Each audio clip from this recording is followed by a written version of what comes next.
Salmur 121, føresku King James.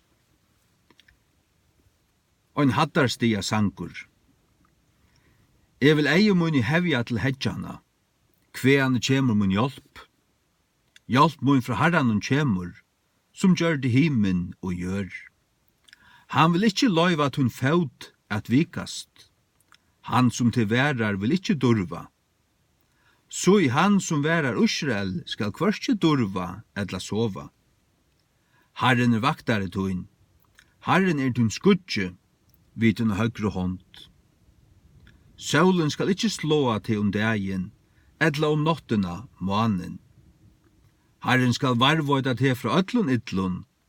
Han skal varvøyda saltøyna.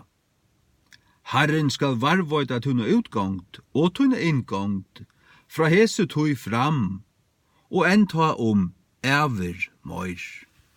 Amen.